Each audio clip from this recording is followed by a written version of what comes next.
فأنا ناصح لإخواني بالصدع بالحق تبيض وجوههم.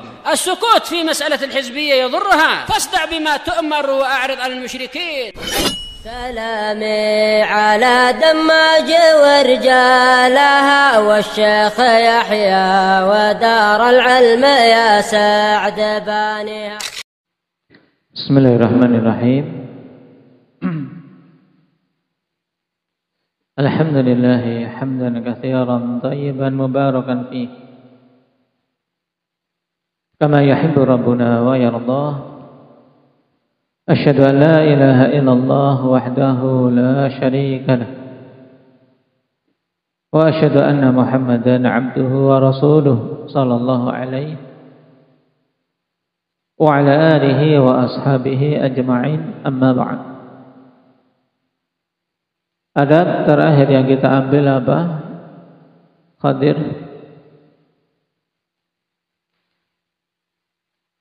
murajaah ilmu yang telah dipelajari. Dan murajaah atau mudzakarah ini ada dua jenis, Aba Hamzah.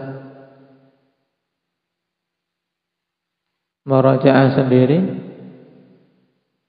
atau mudzakarah ma'al ghair, ma'al jamaah, murajaah bersama orang lain. Baik. Sekarang kita masuk pada adab yang ke-42.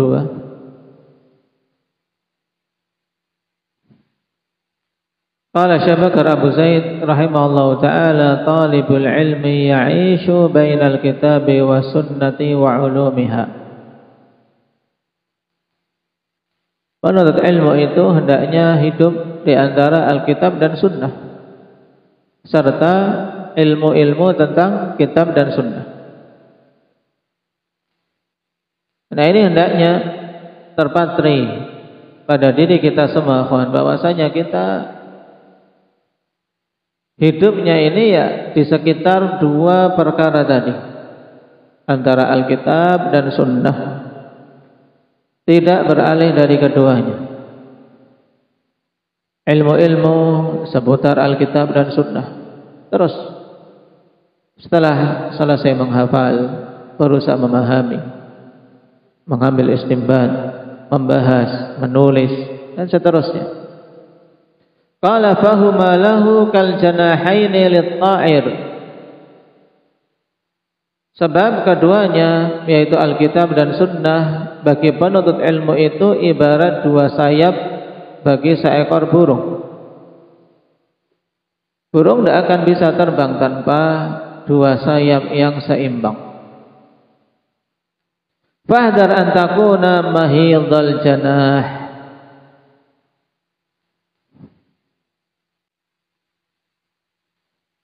Maka berhati-hatilah engkau dari kondisi seperti seekor burung yang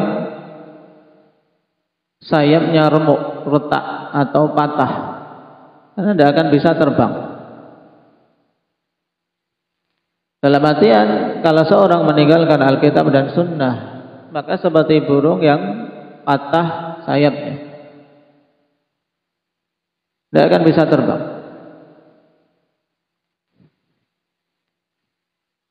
Dan ini singkat disebutkan oleh Syekh Bakar Abu Zaid rahimahullahu ta'ala, dan sejatinya untuk mewujudkannya butuh perjuangan dan kesungguhan agar kita betul-betul hidup akhwani fillah antara Alkitab dan Sunnah, tidak bergeming, tidak beralih dari keduanya. قال العلامة ابن عثيمين رحمه الله تعالى في شرح صحيح هذا أيضا من آداب طالب العلم. وبقي شيء آخر طالب العلم يعيش بين الكتاب والسنة فهما كالجناحين للطائر والطائر لا يطير إلا بجناحين إذا انكسر أحدهما لم يطير.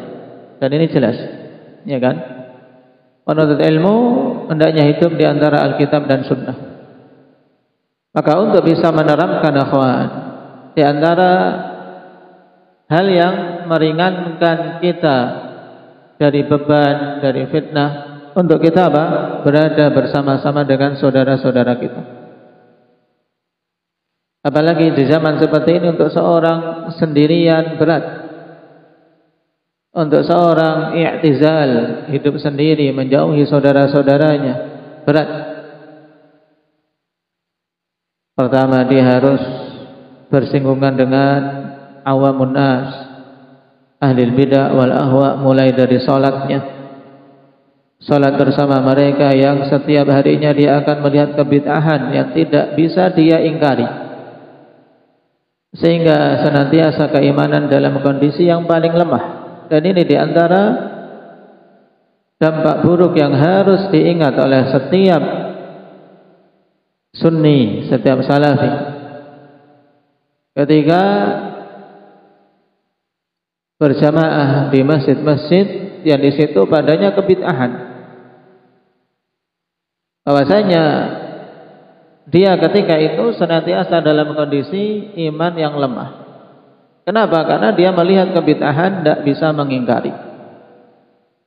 Nah, Nabi SAW mengatakan, "Man ra'a minkum munkaran falyughayyirhu bi yadihi, fa illam yastati' fa bi lisanihi, fa illam yastati' fa bi qalbihi, fa dzalika ad'aful iman." Ikut salat, setelahnya ada zikir berjamaah bid'ah. Sebelum salat datang ke masjid, di situ ada nyanyi-nyanyian bid'ah. Makanya jangan seseorang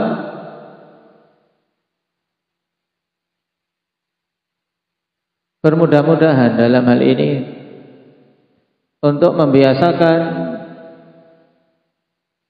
nyaman bersama dengan ahli bid'ah dalam menunaikan salat berjamaah, walaupun selama kebid'ahannya memang kebid'ahan yang tidak sampai tingkatan kafir. Tapi ingat, salatnya sah memang, tapi tadi kondisi dia akan mengalami kelemahan demi kelemahan dari sisi iman. Kenapa? Karena kondisi paling lemah, yaitu melihat kemungkaran dia tidak mengingkari. Dan bahkan mungkin jadi biasa, karena sebagaimana dikatakan, kasratul misas yudhibul yudhibul apa? Kasratul misas yudhibul ihsas. Nah, banyaknya sentuhan itu akan menghilangkan kepekaan. Antum terlalu banyak bersentuhan dengan sampah, jika kepekaan terhadap bau sampah lama-lama tidak peka. Demikian pula seorang sering bersentuhan, melihat kebid'ahan, masuk masjid melihat kebid'ahan. Nah, karena salatnya di situ. Sehingga sudah biasa. Tidak ada pengingkaran dalam hati, dan ini musibah. Makanya kepada ikhwani fillah salafiyun yang dekat dengan masjid sunnah, untuk jangan bermudah-mudahan meninggalkan salat berjamaah di masjid sunnah dan memilih untuk apa? Salat di masjid-masjid yang di situ padanya bid'ah. Karena ini dampaknya. Belum lagi keutamaan yang ditinggalkan yang banyak dengan salatnya dia di masjid sunnah, memakmurkan masjid sunnah, padanya sunnah-sunnah dia bisa hidupkan dengan leluasa. Makanya penting untuk penuntut ilmu ketika mencari tempat hidup, tempat bermukim, juga jangan hanya sekedar yang penting aku hidup nyaman, dapat pekerjaan, dapat penghasilan, tidak.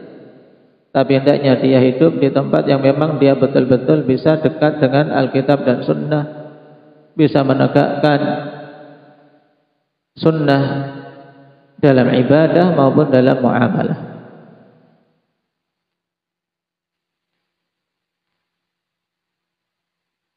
Idzan la tura'i sunnah wa taghfal 'anil Qur'an, awil Qur'an wa taghfal 'anis sunnah. Jika demikian, jangan engkau hanya perhatikan sunnah kemudian lalai dari Al-Quran, atau sebaliknya memperhatikan Al-Quran saja tapi lalai dari as-sunnah. Tapi hendaknya apa berarti? Untuk burung bisa terbang harus bagaimana sayapnya Abdullah?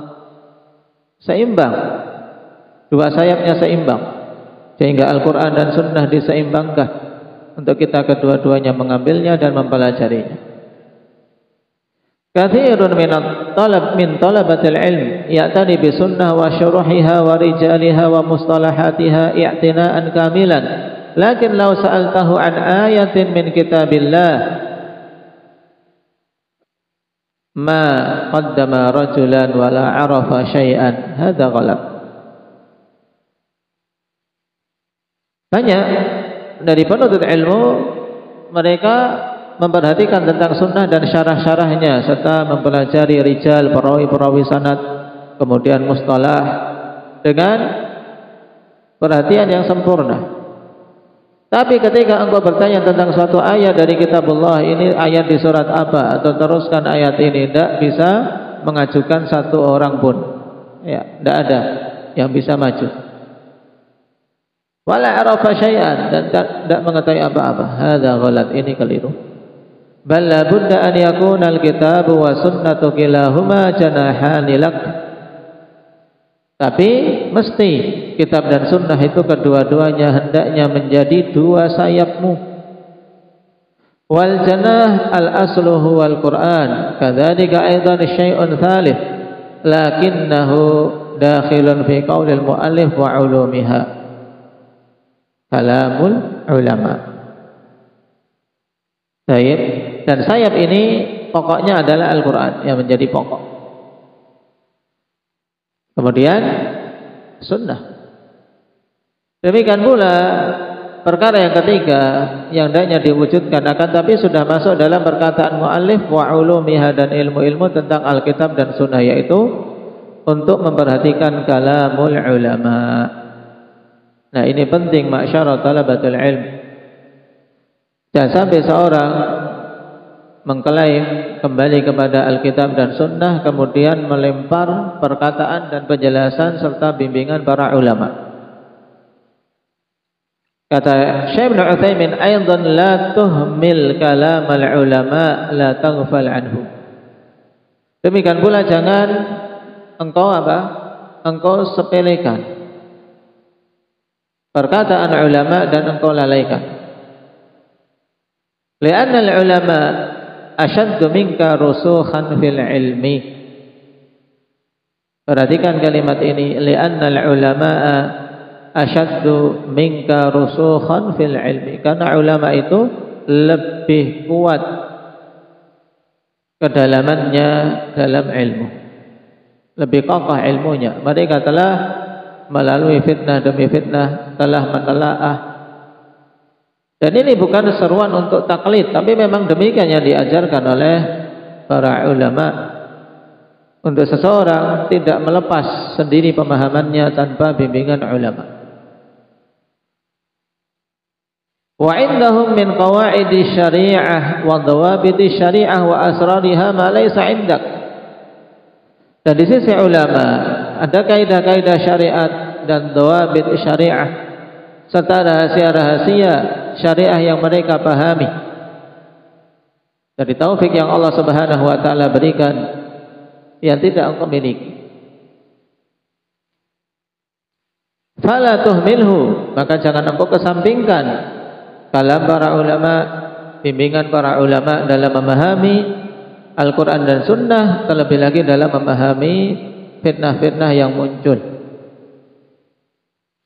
Walihada kana al-ulama'ul ajilla'ul muhaqqiqun idza tarajjaha indahum qaulun yaqulun in kana ahadan qala bihi wa illa fala naqulu bih. Oleh karena itulah dulu ulama al-ajilla, ulama-ulama yang mulia yang memiliki ketinggian ilmu, al-muhaqqiqun, ahli tahqiq, apabila dalam suatu permasalahan dia merajihkan sesuatu, dia rajihkan suatu pendapat, tapi tidak mendapati yang mendahuluinya, maka mereka mengatakan in kana ahadan qala bih wa illa fala naqulu bih. Jika ada seorang yang telah berpendapat dengannya dari ulama sebelumnya, jika tidak ada maka kami tidak mengatakannya. Lihat, Nah, ini tawadhu dan kehati-hatian para ulama. Ketika memiliki suatu pendapat, mungkin dalam hatinya ada kecondongan ini pendapat yang lebih kuat, tapi kok dicari-cari tidak ada ulama sebelumnya yang mengatakannya. Berarti ada kemungkinan besar kita yang salah. Kemungkinan besar kita yang salah. Apalagi kita dari sisi ilmu jauh. Nah, ini harus di antara sifat penuntut ilmu mutawadhi seperti ini. Bukan kemudian sebaliknya para ulama, masa perkara seperti ini tidak pada tahu, ini gampang sekali. Nah, perkara seperti ini kok tidak tahu. Nah, ini menunjukkan apa? Ujub, kibir yang biasanya seperti ini akan membinasakan pemiliknya. Baik. Kemudian kata Syekh Ibnu Utsaimin rahimahullah, Syekhul Islam Ibnu Taimiyah ala ilmihi wasi'ati ittila'i idza qala qawlan la ya'lamu bihi qailan qala ana aqulu bihi in kana qad qila bih. Subhanallah. Ini Syekhul Islam.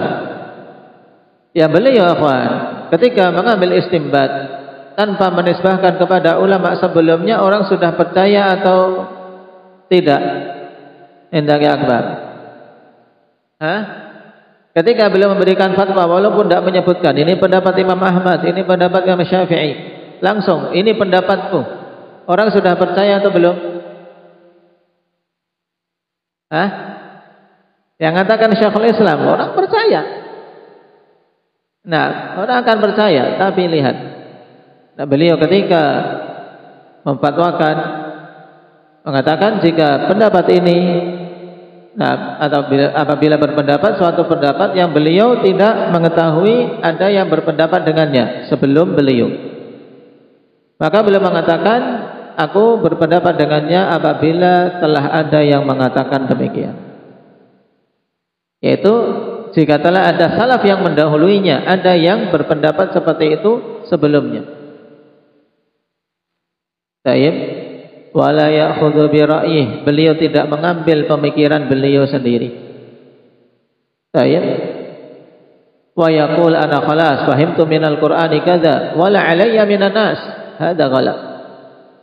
Dan tidak mengatakan seperti ini, aku sudah cukup, aku sudah paham dari Al-Qur'an demikian, maka tidak peduli manusia bagaimanapun pendapatnya, ulama manapun yang menentang, dia di atas kebatilan, aku di atas kebenaran. Hadza ghalat, ini kekeliruan. Tidak demikian penuntut ilmu. Tayyib. Anta idza ra'aita aktsara al-ulama ala qaulin fala ta'dil an qauli aktsaril ulama illa ba'da tamhisi wat tahaqquq. Li'annahu minal mustab'ad an yakuna al-aqal hum ahlul ilmi. Tayyib.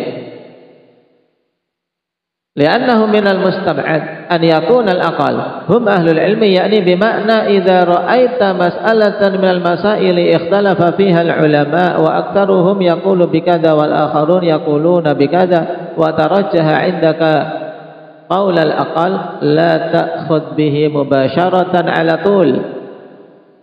Fakkir ma adillatul akharin li'anna al-aktsar al-ghalibu yakunu ma'ahumul haqq. Ini juga penting. Seorang ketika mentarjih suatu masail, engkau apabila melihat mayoritas para ulama, ini ulama tidak orang-orang jahil, ulama-ulama yang muktabar yang kita bicarakan. Jika engkau melihat mayoritas para ulama berada di atas suatu pendapat, maka jangan engkau beralih dari pendapat mayoritas ulama ini kecuali setelah engkau betul-betul meneliti. Kalau memang condong pada pendapat lain, kok menyelisih mayoritas para ulama, teliti betul-betul, wa tahaqquq, betul-betul apa? Telaah yang benar. Yakinkan dirimu. Kenapa? Karena merupakan perkara yang jauh untuk dikatakan yang sedikit itu adalah ahlul ilmi. Golongan yang sedikit dalam artian yang tarjih, yang menyelisihi mayoritas para ulama ini. Maknanya yaitu jika engkau melihat suatu permasalahan dari permasalahan-permasalahan yang ulama berselisih padanya, kemudian mayoritas mengatakan demikian, dan yang lain tapi jumlahnya lebih sedikit mengatakan demikian, kemudian engkau merojihkan pendapat yang sedikit, maka jangan engkau ambil langsung. Yang istilahnya apa? Mayoritas para ulama, jumhur misalnya. Pendapat yang menyelisih jumhur ini butuh kita lebih kuat dalam apa? Dalam memaparkan adillah, karena menyelisih jumhur. Baik, la ta'khud bihi mubasyarah, jangan engkau ambil secara langsung ala tul. Ini ungkapan antum kalau mengartikan ala tul di atas panjangnya ada betul. Ini biasa ungkapan di kalangan Arab ala tul. Baik, langsung. Alatul mubasyarah sama. La ta'khud bihi mubasyaratan alatul. Jangan engkau ambil secara langsung, dimakan mentah-mentah. Fakir ma adillatul akharin. Pikirkan apa dalil pihak yang lain, yaitu mayoritas para ulama, apa dalil-dalil mereka kok sampai mereka berpendapat seperti itu dan aku kok malah memilih pendapat yang sedikit. Kenapa? Karena mayoritas para ulama ya lebih banyaknya bersama mereka itu kebenaran. Ghalib ya, mayoritas ya kebanyakannya apa? Kebenaran bersama mereka. Walaupun memang pada beberapa keadaan ada masail yang lebih kuat yang di sisi apa? Di sisi selain jumhur, tapi apa? Mayoritas ya kalau kita perhatikan ya, bersama jumhurul ulama. Pendapat-pendapat yang rajih. Baik, makanya ketika suatu masail kok kita menyelisih jumhur, maka harus lebih berhati-hati, lebih kuatkan dalilnya. Fa fakkir awalan thumma idza tabayyana laka annal haqqa ma'al aqal fattabi'il haqq.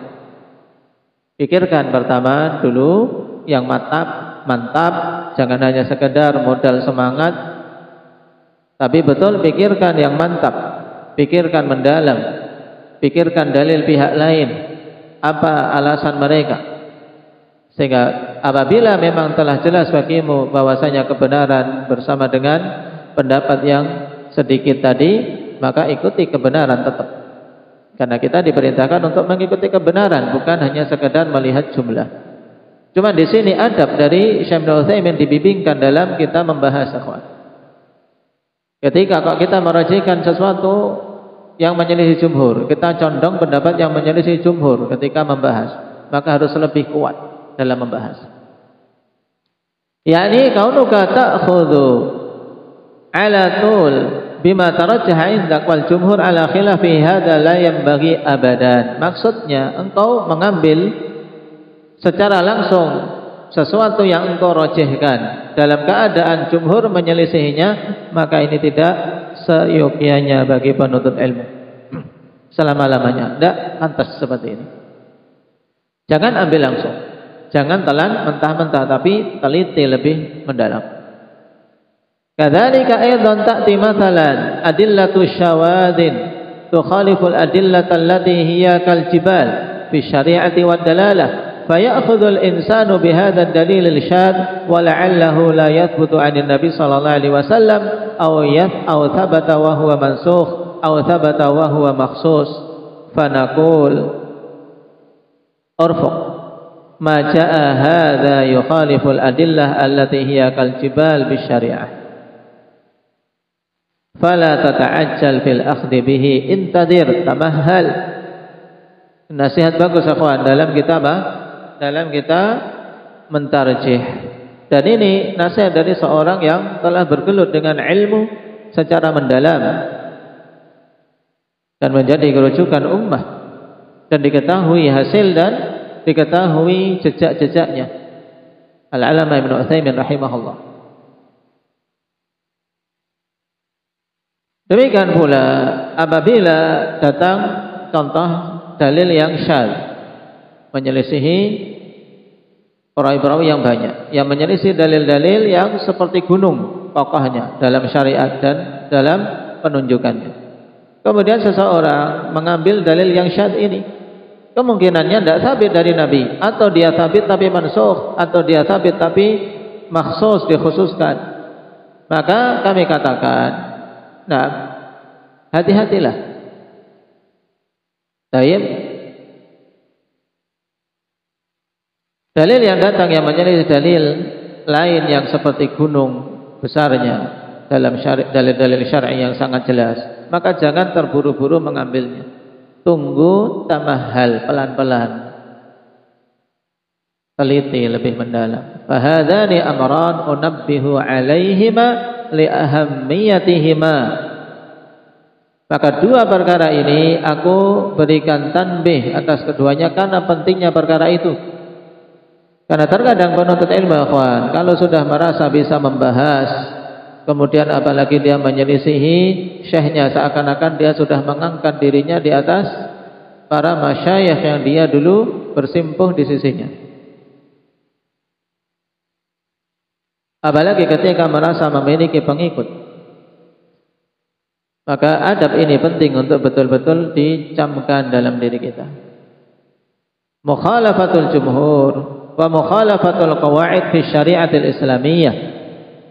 Ini dua perkara harus diperhatikan dalam masalah menyelisih jumhur dan menyelisih kaidah-kaidah syariah islamiyah. Al-qawaid allati tu'tabaru kal jibal lil ardi rawasi, kaidah-kaidah yang bisa dikategorikan seperti gunung-gunung untuk bumi yang kokoh ini. Jangan sampai diselisihi.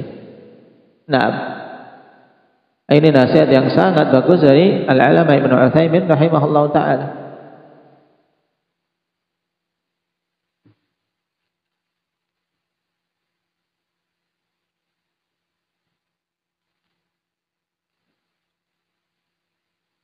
Dan adab ke-42 berarti intinya apa?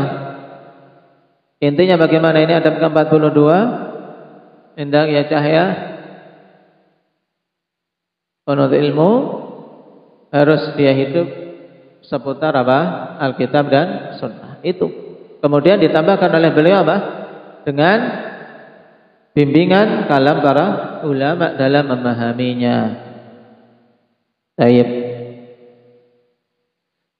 Dan di sana ada asar-asar yang bagus dari pendahulu kita. Di antaranya akhwan yang dikatakan oleh Al-Imam Al-Junaid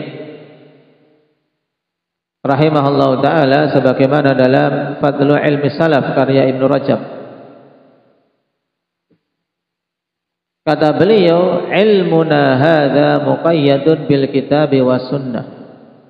Man lam yaqra'il Qur'an wa yaktubil haditha la yu'tadu bihi fi ilmina hadha. Ilmu kita ini terikat dengan Alkitab dan Sunnah. Jadi ilmu kita semuanya kaitannya dengan apa? Alkitab dan Sunnah. Bahkan ilmu nahwu dan sharaf kita pelajari juga harus dikaitkan dengan apa? Alkitab dan Sunnah, agar kita bisa memahami keduanya. Maka kata beliau, man lam yaqra'il Qur'an, siapa saja yang tidak membaca Al-Quran, tidak mau menghafalnya juga. Karena qiraah pada kalam mutaqaddimin terkandung di dalamnya hifdz, bukan hanya sekedar baca. Siapa saja yang tidak membaca Al-Quran, wa yaktubil hadits, dan tidak menulis hadis, la yu'tadu bihi fi ilmina hadza, maka tidak dianggap dalam ilmu kita ini. Maka ingin tampil menjadi juru dakwah atau ingin tampil untuk terjun di tengah-tengah umat, harus memiliki bekal dua ini, Alkitab, punya hafalan Al-Quran, punya bagian dari hafalan Al-Quran, membaca Al-Quran, kemudian hafalan hadis.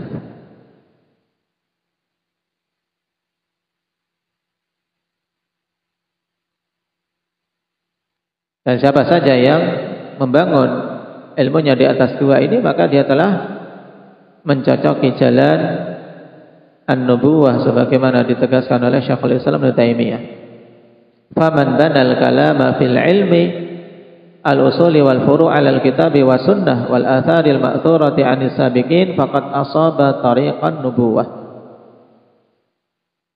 Siapa saja membangun perkataannya dalam ilmu, baik itu yang usul maupun yang cabangnya di atas kitab dan sunnah serta athar dari para pendahulu, maka dia telah mencocoki jalan kenabian. Maka jangan bergeser dari dua hal ini. Baik. Barakallahu fiikum. Naktahi bihadza walhamdulillahi rabbil alamin.